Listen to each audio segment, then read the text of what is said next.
एक राजा के बेटा हैं और एक राजा हैं। इन दोनों राजशाहियों को अब जाना होगा और जनता अपनी अपनी सरकार चुनेगी ढाका में। आपको इस बार जाति धर्म के नेता से पाला नहीं पड़ा है, इस बार जनता के नेता से पाला पड़ने वाला है, ये समझ लीजिए। क्या यहाँ के जो वर्तमान जो दो लोग हैं उनकी जीवन की उपलब्धियां बताइए, क्या उपलब्धियां हैं? क्या सिर्फ विधायक लिखवा लेना कि मैं 2 बार विधायक रहा, 1 बार विधायक रहा, हो गया ना? इस बात की भी इंक्वायरी हो कि पिछले 15 साल में जो भी यहाँ से विधायक रहे हैं उनकी संपत्ति कितने गुने बढ़ी है और किस बिना पर बढ़ी है। नमस्कार, आप देख रहे हैं AHO न्यूज़। मैं हूं आपके साथ आरिफ हयात।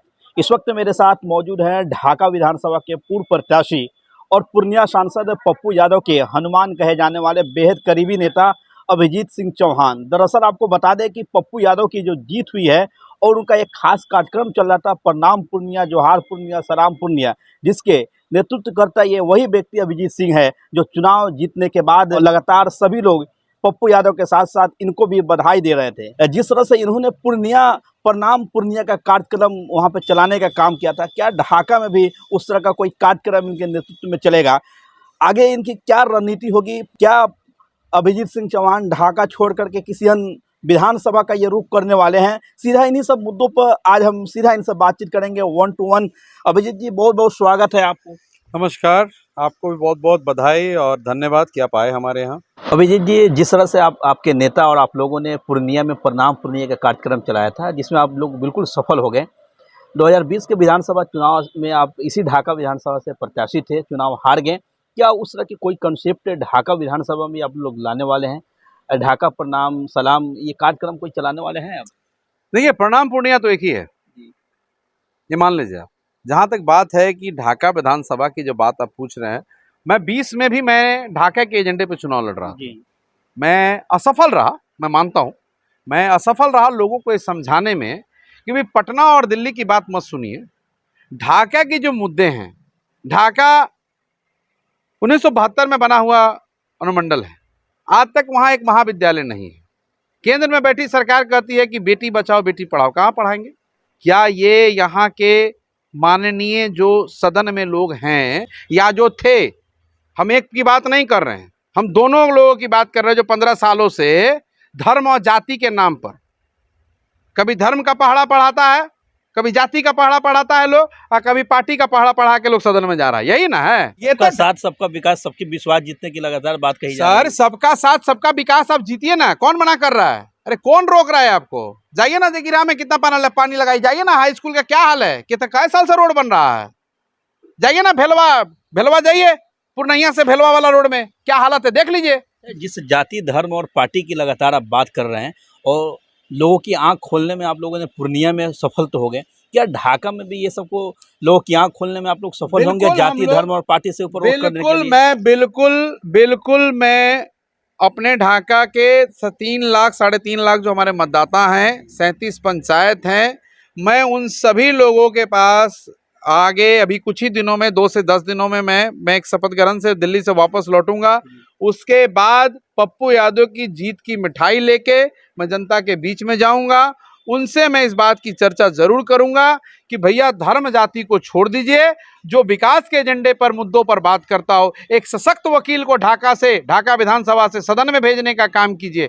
ढाका के लिए आपकी अगली रणनीति क्या होगी? किन किन पहलुओं पे आप काम करने वाले हैं? ढाका की जो मूलभूत समस्याएं हैं, मैं उनको लेके बहुत जल्द हमारे जो संगठन है, अब तो पार्टी हमारी रही नहीं, हमारा जो संगठन है और टीम अभिजीत, हमारे जो पुरानी टीम है टीम अभिजीत, जो 2017 से हम लोग जो इस पर काम कर रहे हैं कि बदलेगा ढाका तो बदलेगा बिहार, उसके तहत हम लोग जो मुद्दे हैं यहाँ पे, जैसे बस स्टैंड सरकारी नहीं है, सरकारी बस स्टैंड होने से क्या फ़ायदा होगा? 160 रुपये में पटना जाइएगा, 400-500 रुपये लगता है।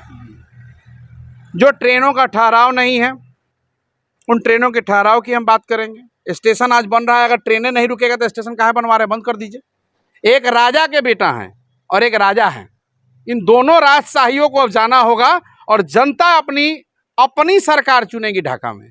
हमें नहीं मतलब है कि मुख्यमंत्री कौन बनेगा, हमें यह मतलब है कि ढाका की जो मूलभूत समस्याएं हैं, जो 3.5 लाख लोगों की जो समस्याएं हैं, उन समस्याओं के लिए कौन लड़ेगा? आपकी पार्टी अब तो बिल्कुल कांग्रेस में मर्ज हो चुकी है। अब अभिजीत सिंह क्या करेंगे? आने वाले दिनों में उनका क्या रुख होगा? क्या गठबंधन की तरफ वो जाएंगे या निर्दल पप्पू यादव की तरफ बिल्कुल बेबाक तरीके से मैदान में आएंगे? क्या करेंगे? देखिए, बहुत ही स्पष्ट है कि मैं ढाका की आवाज बनूंगा और मैं 2025 का चुनाव लड़ूंगा। स्पष्ट है, बिल्कुल बिल्कुल स्पष्ट है। टिकट मुझे महागठबंधन से मिले या कैसे मुझे लड़ना है, इसका निर्णय आदरणीय पप्पू यादव जी करेंगे। जिस तरह से आप सभी पहलुओं पे बात करते हैं, आवाज़ उठाने का काम करते हैं, उन जगहों पे जाते हैं, उसके बाद सोशल मीडिया पे कई सारे लोगों के द्वारा आपके पक्ष में ये लिखा जाता है कि भैया भले ही ये चुनाव ये बंदा हारी है, लेकिन बोलता तो जरूर है, मुखर होकर के आवाज़ उठाने का काम करता है, विपक्ष का रोल अदा कर रहा है ढाका में। ये देख करके और सुनकर कैसा लगता है? नहीं, देखिए, ये और एनर्जी मिलती है कि नहीं, और काम करना चाहिए और लोगों की सेवा करनी चाहिए। और जो जहां मैं नहीं पहुंच पाता हूं, जैसे अभी घोड़ासान में एक व्यवसायी को गोली लगी, क्यों लगी? अभी भंगा में जो है एक आदमी का कत्ल हो गया, राजपूत समाज से आते हैं, नेपाल में गला काट दिया गया। 2020 में ये जो समाज, जिस समाज की मैं बात कर रहा हूँ, जो भंगा में रहते हैं लोग, वो तो दोनों वर्तमान और पूर्व विधायकों के साथ थे। आज तक क्यों नहीं इस परिवार से कोई मिलने गया? इस बात को क्यों नहीं उठाया गया कि नेपाल में केस रजिस्टर्ड हुआ है और झड़ोखर थाना में अभी तक केस रजिस्टर्ड नहीं हुआ? क्यों नहीं हुआ? क्या यहाँ के जो वर्तमान जो 2 लोग हैं, उनकी जीवन की उपलब्धियां बताइए, क्या उपलब्धियां?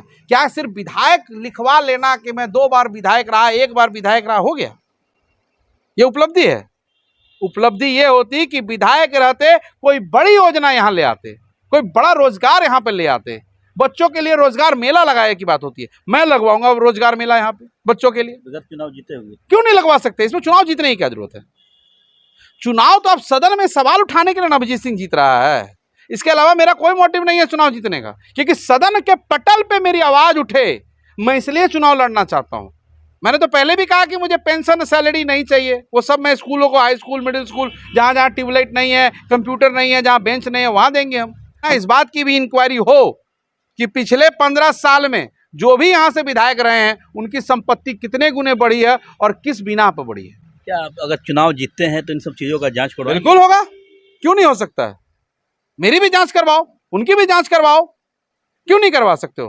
भाई, विधायक बनने के बाद आपके पास कोई सर्टिफिकेट थोड़ी आ जाता है, आपके पास कोई बिजनेस व्यापार है? क्या करते हैं आप? कितना लाख का जीएसटी भरते हैं साल का? हो सकता है कि जो यहाँ के नेता है ये लोग अपना अंदरूनी बिजनेस करते नहीं तो अंदरूनी, आपका जीएसटी नंबर क्या है बताइए ना, आपका पैन नंबर क्या है बताइए ना। सार्वजनिक करने की चीज क्यों नहीं, बिल्कुल करने की जरूरत है। आप पब्लिक डोमेन में है सर, आप जनता के वोट से जीते हुए हैं, आप पब्लिक डोमेन में, आप किसी जाति और धर्म के नेता नहीं है, ये जान लीजिए। आपको इस बार जाति धर्म के नेता से पाला नहीं पड़ा है, इस बार जनता के नेता से पाला पड़ने वाला है, ये समझ लीजिए। ये जो मार्बल और टाइल्स पे आप लोग चल रहे हैं ना, वो जनता का पैसा है। छर किसके दुकान से गया था, ये सब निकालेंगे हम, निश्चिंत रहिए। सारी चीजें निकाल के और जनता के सामने रखेंगे। चलिए, अपना कीमती समय देने के लिए बहुत बहुत धन्यवाद आपका। चलिए, बहुत बहुत धन्यवाद आपका।